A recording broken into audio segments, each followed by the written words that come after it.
All right, true crime. Oh my gosh. Can you tell I'm the dyslexic detective? And this is one of our later cases, week 26. So I'm the drinking or the drunk dyslexic detective, which makes everything harder. Okay, so we are still in week 26, episode 26. We are up to the Murdaugh case. It's spelled like Murdaugh. If you want to look it up, it's Merdaugh, and it's Alex, Alex, but down in South Kakalak, especially in the low country, we say Alec Murdaugh. Alec Murdaugh. We drink 19 crimes. Oh, but we're up to way more than 19 crimes with Alec. So what has happened in this case? Well, I'm about ready to tell y'all. Sit back, y'all. Pour a glass of red. I'm going to tell you a crazy story about a man named Alec Murdaugh. Okay, so almost all of my research about Alec Murdaugh comes from Fitz News, also some from other news sources down in South Kakalak, but Fitz News with Mandy, Matney, and Will Folks at Fitz News, and Liz Farrell. Yeah, there's a podcast called The Murdaugh Murders. That's Mandy Matney's with her. I believe they started it just as a podcast like 3 years ago, right before this all like sort of started getting crazy. They've been tracking the Murdaughs for a while. Now, if you don't know, this is the reason we're using 19 crimes is I started making a like crazy board of these crimes just so I could keep track. So we have like all these financial misdoings, which are similar to like the Giraldi case with a lot of like mismanagement of settlement claims and paying off of people along the way. I mean, it's just crazy. Then we have like actual murders, not just one. We have an accidental death, which kind of started the whole ball rolling as to looking under, like turning over the rock and looking at what's underneath it, which was the accidental death in 2019 of Mallory Beach. We have then the deaths, though, of Maggie and Paul Murdaugh, Alex's wife and son, at their property, Moselle, in Carlton County in South Kakalak. They're from Hampton County, but this is all the low country. Folks, there is so much to do with this. So the newest stuff, if you've been following and you know all about the Murdaugh case, let me just tell you, there are more charges. Shocker. Holy moly. Are they for murders or are they financial crimes? Good question. These are financial crimes. We have, let's see, how many more murders? We have 2 more counts of money laundering, a value of $20,000 to $100,000. 1 count of money laundering for over $100,000.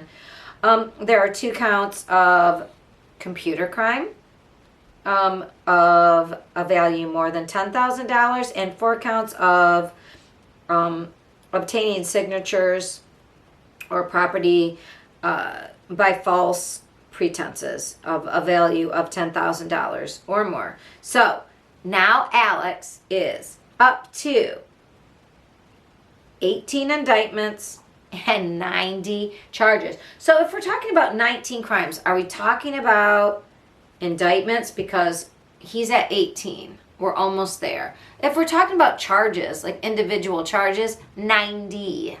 That's 90. I'm telling you folks, this is crazy. So if you have been listening to the rest of this week 26th update in the Valo case, I was discussing grand juries.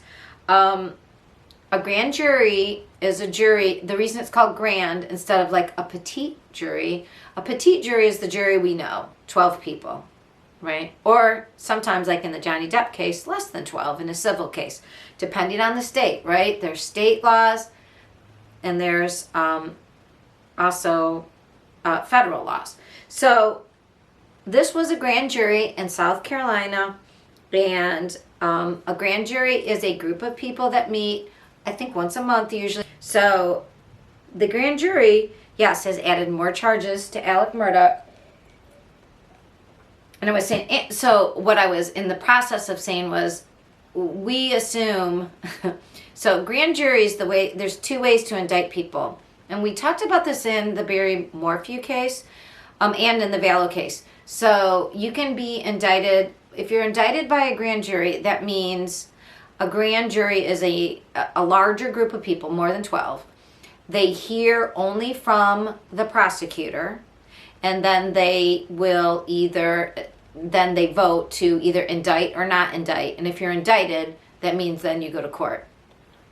Or, like Chad Daybell, also was, before he was indicted with the judge, and there was like a defense there, and it was like a pretrial indictment.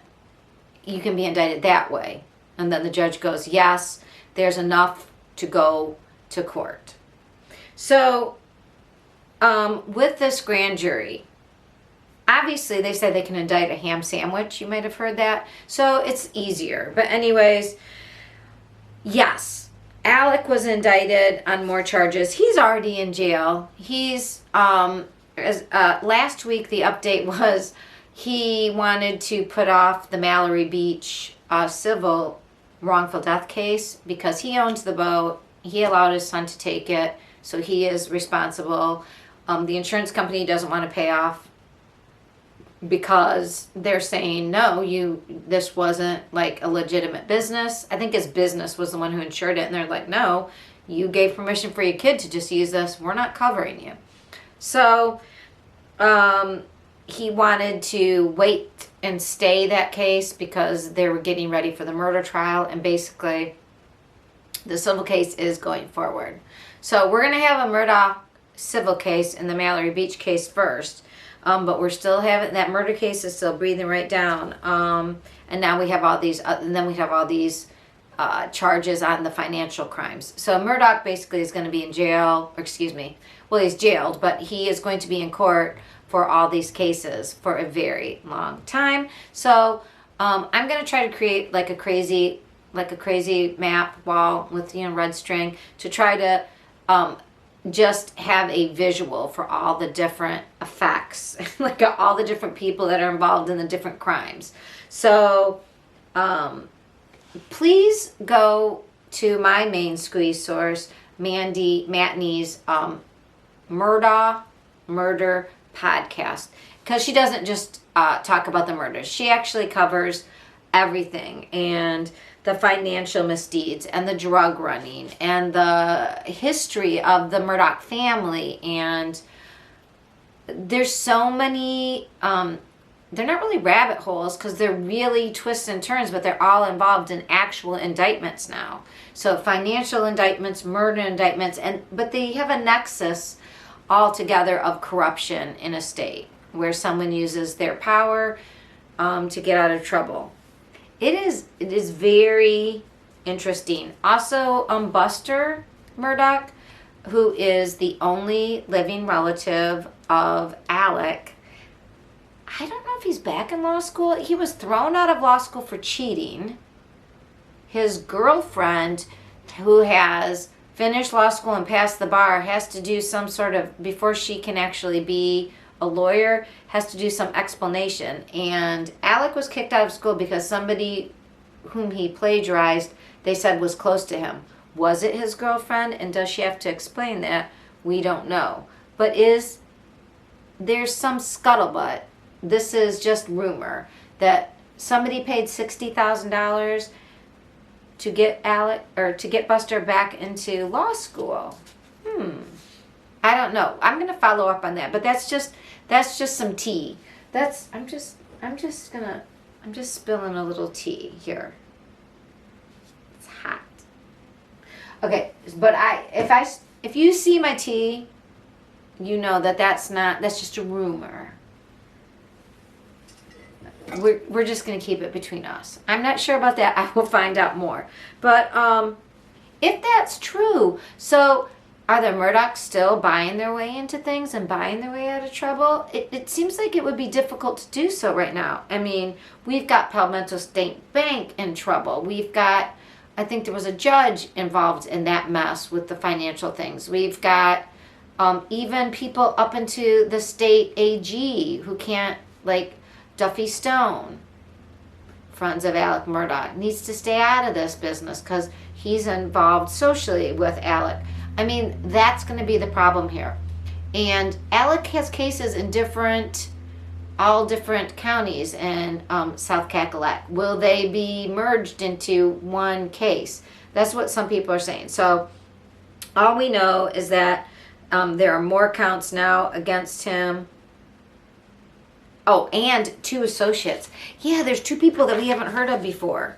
You want to know who they are? Yeah, I'm going to tell you. Spencer Roberts and Jerry, excuse me, I have to use my cheaters because Miss Patti Lee is old, and Jerry Rivers. So Spencer Roberts was indicted for fraud crimes, which he authorized, that took place between February and March in 2021 in Carlton County, and 1 count of obtaining a signature of property by false pretenses for a value of $10,000 or more, and 1 count of money laundering, and 1 count of computer crime, and 1 count of computer fraud. Jerry Rivers was indicted for obstruction of justice, and officials say that Rivers took a cell phone for police evidence during a law enforcement search in Carlton County on August 10th. So people are still trying to help out the Murdaughs. So whatever's going down in South Cackalack isn't quite finished. It looks like, anyways. So that's what we know for the week of August 13th through the 20th, as well as I threw in some other things from our past week. That Murdaugh case, go listen to Mandy Matney. Go follow Fitz News, Liz Farrell, Will Fox. It's going down in the Low Country. Here's to justice prevailing all over our country, but boy, South Cackalack. Do you know South Carolina was the first state to secede? It just seems like if we can clean up South Cackalack, maybe we can clean up the rest of the country, right?